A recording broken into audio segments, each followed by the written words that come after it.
नमस्कार विद्यार्थी मित्रांनो, आज मी तुम्हाला एखाद्या संख्येचा एक्सपांडेड फॉर्म कसा लिहायचा हे सांगणार आहे। तर चला आपण व्हिडिओला सुरुवात करूया। तर सर्वात पहिलं आपण संख्या डावीकडनं उजवीकडे पाहायची आहे। त्यानंतर आपण डावीकडचा अंक इथे जसाच्या तसा लिहायचा आहे।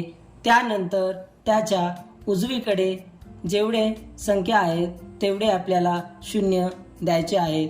त्यानंतर 9च्या उजवीकडील पहिला अंक घ्यायचा आहे आणि तो जसाचा तसा खाली लिहायचा आहे। त्यानंतर उरलेल्या अंकाच्या ठिकाणी आपल्याला शून्य लिहायचे आहे। त्यानंतर आपल्याला पुढचा अंक घ्यायचा आहे आणि त्यानंतर त्याच्या उजव्या बाजूला 2 अंक आहेत, तर आपण 2 शून्य देणार आहोत। त्यानंतर आपण पुढचा अंक घेणार आहोत आणि त्यानंतर 1 शून्य देणार आहोत आणि आपला युनिट प्लेसचा अंक आपण जसाच्या तसा लिहिणार आहोत। तर विद्यार्थी मित्रांनो, आपल्याला आपल्या संख्येचा एक्सपांडेड फॉर्म मिळून जाईल। तर चला आपण दुसऱ्या प्रश्नाकडे वळू।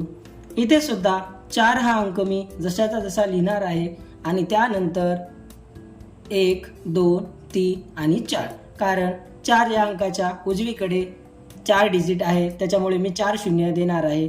त्यानंतर 4च्या लगतची संख्या मी खाली लिहिणार आहे आणि त्यानंतर डावीकडनं उजवीकडे शून्य देत राहणार आहे। त्यानंतर मी पुढची संख्या 9 घेणार आहे आणि त्यानंतर मी 2 शून्य देणार आहे। त्यानंतर मी पुढची संख्या घेणार आहे आणि शून्य देणार आहे। त्यानंतर आपला युनिट प्लेसचा अंक आपण जसा तसा लिहिणार आहोत।